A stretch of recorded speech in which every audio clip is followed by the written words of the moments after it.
You all. Thank you all for waiting. I apologize for the delay. At this time, I would like to call to order the subcommittee of the special elections on integrity. And at this time, we have 3 bills on our agenda. Do we have Representative Cantrell? Would you like to present your bill?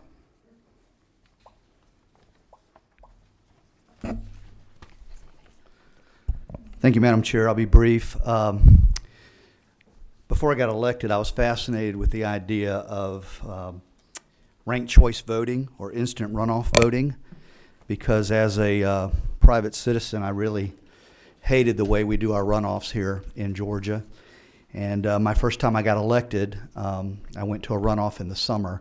So 9 weeks of my summer was spent campaigning when it could have been spent getting ready to govern. So last fall, I noticed some of my Democrat colleagues online talking about this issue. So I reached out to them and talked to them about what are some things we could do along this lines. And we came up with several options, but the one that we had the most consensus about was the idea of allowing instant runoff voting for military and overseas citizen absentee voters, otherwise known as UACAVA.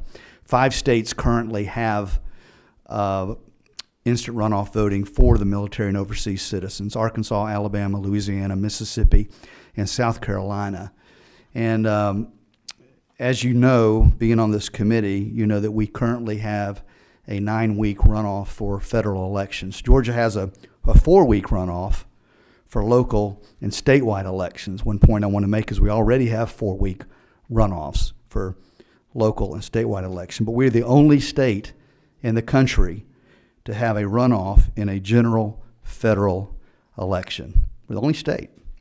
So if we were able to, and the reason we have that is because of a ruling by a federal judge several years ago. So if we allowed uniformed overseas citizens, absentee voters, to use instant runoff voting, it means we wouldn't have to worry about the tight turnaround between a runoff and the general election and a runoff. So the major benefit for Georgia would be that we would be able to return to all our runoffs being 4 weeks instead of the onerous 9-week runoff that we currently experience. So this past December, we could have had the runoff on December 1st instead of having our Christmas and New Year's completely inundated with negative campaigning and mail pieces in our mailbox. So that's what the bill does. It's a pretty simple bill. It is a long bill because they had to repeat the language over and over again to make it work. But basically, it would allow all our military and overseas ballots to use a ranked choice voting method. Thank you, Chairman Cantrell. I should have clarified, too, that we are working from the substitute to House Bill 59, LC 280153S. Is that correct? That is correct. Okay. All right. At this time, I would ask the committee if any of you has any questions for the bill's author. Representative Alexander. Thank you, Madam Chair. So you're trying to combine the election and the runoff? Just for military and overseas ballots. Do you have another question? How can a runoff election be conducted before the election results, creating the runoff, or even certification? Yeah, the way it works is that all the overseas ballots would get 2 ballots. They would get a regular ballot, a regular mail-in ballot like they always get. They would get a second ballot for any race that could potentially go to a runoff, meaning it would have 3 or more candidates in the race. They'd fill out both ballots.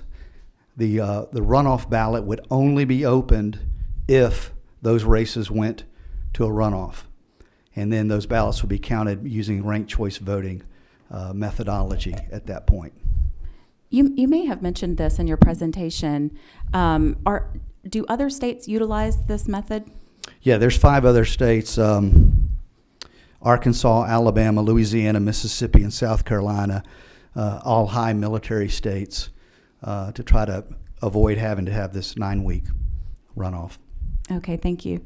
Do any other members of the committee have? Which number are you? Oh. All right, go ahead, Representative Douglas. Thank you, Madam Chair.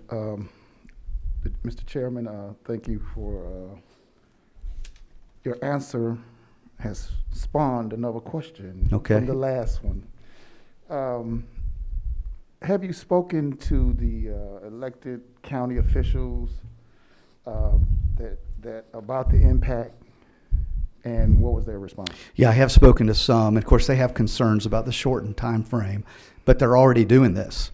We already have a 4-week runoff for all state and local elections already. So basically, it would just be the general federal runoff would be the only one affected by it, and we'd have to adjust accordingly. Yeah, there'd be an adjustment period, no doubt, but this is something we've done for years. We did it for many, many years until the federal judge ruled on the federal election only. We still do it for statewide and local elections. We still do 4-week runoffs. Representative Alexander. Thank you, Madam Chair. What happens when a risk limited audit needs to be conducted in the period between an election and a runoff? Yeah, that's Because something. I didn't see that covered in here. That's something that would have to be worked out by the elections boards. We've been doing this for many, many, many years, so I'm not aware that it's ever been a problem. So definitely would have to be addressed, I guess, but it's not, to my knowledge, that's not been an issue. Representative Rick Williams. Thank you, Mr. Chairman. You may have answered my question then. The states that do it is Arkansas, Alabama, Louisiana, Mississippi, and who? South Carolina. South Carolina. Do we have any election officials here? Did any come for this hearing? I didn't know if any county people came or not to testify. That's all. Thank you. Number 11. Madam Pro Tem.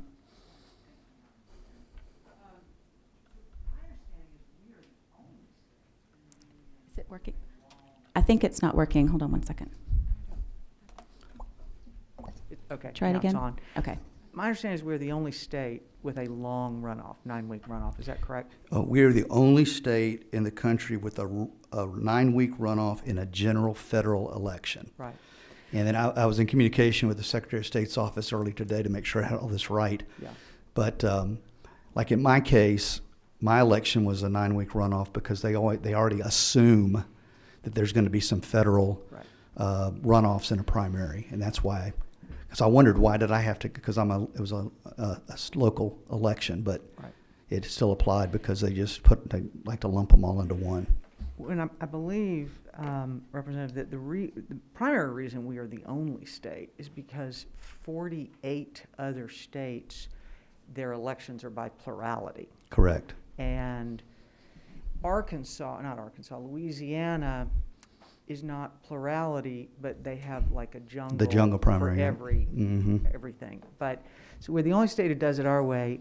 More populous states figure out how to count the ballots for people to vote of all types of states all over the country in a 4-week time period. Is that right? That's correct. And a lot of them are 3 weeks. I did a bunch of research, and most states have their runoffs in 3 weeks. All right. Representative Douglas, is that 11? Oh, no, that was 13. 13. Okay. Just a simple question. I was thinking about when you were answering those questions, the impact on new voters during this time period, and what about our young people that's turning 18 during this transition that you're talking about? Will they be able to vote in the election coming up with them turning 18 during this transition? Specifically when? The deadline for registration would be the same. So I don't know when so I think it's 30 days currently for turning 18 and being able to vote. So it would be the same. Will be the same. Okay. All right, any other questions from the committee? We have someone from the ACLU here signed up to speak. Is that Chris Bruce? Yes, Madam Chair, thank you, and members of the committee. My name is Christopher Bruce. I am the political director of the ACLU of Georgia, an organization that is dedicated to protecting the civil liberties of all Georgians, especially your right to vote. So the original version of HB 59 was a bipartisan effort to ensure that Georgians in the military and overseas could more easily vote in the runoff elections through the use of ranked choice ballots. So ranked choice voting is a far less resource-intensive runoff type of situation. The ACLU of Georgia actually supported the original version of HB 59 and continues to support this type of voting. But however, we do not support the unreasonable provisions that have been put in HB 59, such as the 28 days after an election. Forcing all runoffs to occur just 28 days after an election will burden already overlooked local election officials, as we have talked about before, and the timeline will create a direct conflict between administering the runoff election and activities that involve finalizing the previous election's results, including tabulating vote totals, administering recounts, conducting risk-limiting audits, and certifying the election. Election staff would be considerably delayed in mailing absentee ballots or conducting early voting, as neither of these options can begin until the election is certified, which happens after 10 days on the county level and 17 days on the state level. For example, after the 2020 general election, the Secretary of State postponed the December 1st Public Service Commission runoff because county election staff widely expressed that they did not have enough time to administer a statewide runoff election so quickly, especially following 2 recounts and a risk-limiting audit. This body should seek to prevent that kind of election administrating challenge instead of making it worse or a burden on local county board of elections. Additionally, the runoff conflicts with a legal requirement for early vote. Currently, early voting must start the 4th Monday prior to the election day for federal runoffs. If HB 59 had been in effect for the general election on November 3rd, every Georgia county would have been required to begin early voting for the runoff election by November 9th, 6 days after the general election. Election officials, again, would not have been able to finalize the early vote locations, find adequate staffing, and allocate equipment in less than a week after a primary general election, before the election that created the runoff is even certified, and before ballots for the runoff are even designed. Logistically, this is impossible. So the ACLU of Georgia is not opposed to the consolidation of runoffs if the runoff date is reasonable. In fact, we urge this committee to support and adopt a provision to consolidate runoff elections to 72 days after the general election, which is the current federal runoff date. 72 days provides ample time for the primary or general election to be certified, absentee ballots to be properly mailed out, early voting to be conducted, and voter registration to be processed, ensuring all Georgians are able to vote. So we urge this body to reject the bill as currently drafted. Thank you, and I yield for any questions. Thank you, Mr. Bruce. Do any members of the committee have questions for Mr. Bruce? All right, I see none. Thank you. Madam Thank Chair. you, Mr. Bruce. Do any committee members wish to speak to the bill?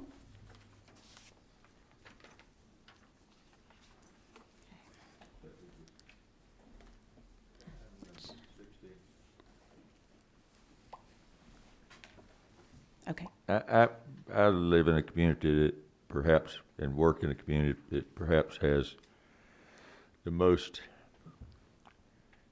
military folks who are currently serving outside of the country and do that frequently, being the 3rd Infantry Division at Fort Stewart.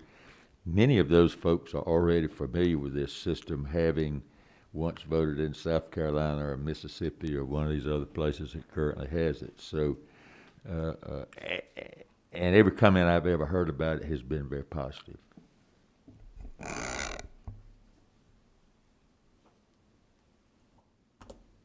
Thank you. Representative Deloach. Okay.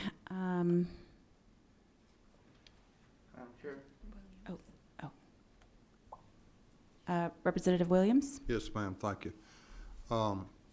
Representative, if you'll come up to the podium, please. These other states, what is the amount of time between their elections and their runoffs? Arkansas, Alabama, are they varied or all of them about I the can't same? speak to every single one of them, but the ones I looked at today were 3 weeks or 4 weeks. But I can't, honestly, I can't say I know for every single one of those states. Okay. But most of them are 4 weeks in between? 3 weeks, actually. 3 weeks? Yeah, 3 weeks is more common than 4. I'll say too, just to speak to what he said. The entire purpose of this bill, including the bipartisanship of this bill, was to get to a 4-week runoff. If there's no purpose in having ranked choice voting for military and overseas, if we stick with a 9-week runoff, there's just no point. We say they still have plenty of time to send in an absentee ballot like they currently do. And so that was the understanding on this bill from and this was back in October. This was prior to the most recent election and the 9-week runoff that we experienced. So we already do 4-week runoffs, statewide and local. Say that again. So we've been doing that for years and years and years and years. I think it's a mistake to try to act like what we just went through is normal and going to be what we experience every time. And we shouldn't base policy on that. I'm here to represent my constituents, and my constituents hate the 9-week runoff. They think it's way, way, way too long, and they're tired of it. And I think it hurts our voter engagement because people are tired and they have voter fatigue. I think 4 weeks will have a better participation from the general. Because even as good as the participation was this last time, we still had over 1 million less people vote. So, I think we create a false majority when you have to wait 9 weeks to vote again. Madam Pro Tem? At the proper time, I'd like to make a motion. Okay, it's Okay. the time. I'd like to move due pass for the substitute House Bill 59. All right, do I have a second? Second. All right. All right, at this time, all in favor of passing the substitute to House Bill 59, LC 280153S, signify by saying aye. Those opposed, like sign. All right, the bill passes, so we will report this to the full committee with a favorable consideration. Thank you so much, Chairman Cantrell. Thank you. And at this time, I would like to call up Chairman Lumsden. I apologize, Chairman. I did not see you sitting there earlier.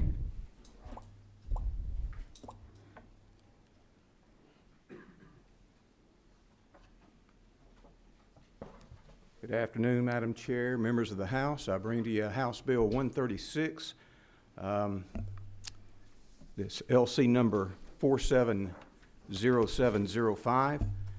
This is a bill that applies to counties in Georgia which do not have a board of elections and utilize a probate judge as the elections superintendent. Had a situation in one of my counties where our probate judge suffered from COVID, was incapacitated for many weeks before he passed, and it was right during the critical time of the election. It was discovered by our county attorneys as we were looking into the way to go about replacing or dealing with a situation of incapacitation that Georgia law did not specifically address incapacitation. It addressed the situation where the probate judge would resign or where he died, but it did not address incapacitation. So what you have in House Bill 136 is language that simply seeks to give direction for the 30-some-odd counties in the state who utilize the probate judge as their chief elections officer or election superintendent. And that is the bill, and be glad to answer any questions. All right, and I see Representative Williams has a question. Thank you, Madam Chair. Mr. Chairman, does any of those counties, do their probate judges have a chief number 2 in command that it would automatically roll to? Or is this in code that the probate judge who serves as a superintendent is the only one that can do it? Normally, that would be, the latter would normally be the case. And as I said, in this particular situation, with the incapacitation, I'm not exactly certain how they went about doing this, but it was at a critical phase during the election process when he was incapacitated. And of course, you can't certify if you don't have the proper election That's right. superintendent in place. At the proper time, I'd like to make a motion to pass. All right, it's the proper time. Motion to pass. All right, thank you. All those in favor signify by saying aye. Aye. Those opposed, like sign? All right, so this will be reported to the full committee with a favorable recommendation. Thank you, Mr. Chairman. Thank you.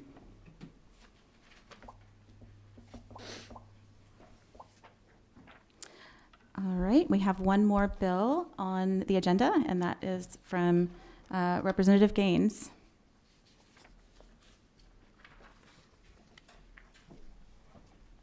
Thank you, Madam Chair. House Bill 64. What this legislation does is last year in Athens, Clark County, we had a county commissioner who was running for re-election, tragically passed away just 2 days before the election. He still received the requisite votes to be elected. However, under Georgia law in nonpartisan races, the law is a little bit vague, and the county attorney determined that even though the individual who came in second received less votes, that individual would be is now on the county commission, which I think even our county commission, and I think everybody would agree that that's not how it should be. So what this bill does is it requires a special election in the case that the individual who passes away receives the requisite votes to be elected. And so that's basically what the bill does. All right, thank you, Representative. Are there any questions from members of the committee? All right. All right, do I have a second? Second. All right, all those in favor, vote aye, or say aye. Those opposed, like sign. All right, so the bill passes with a favorable recommendation. Thank you.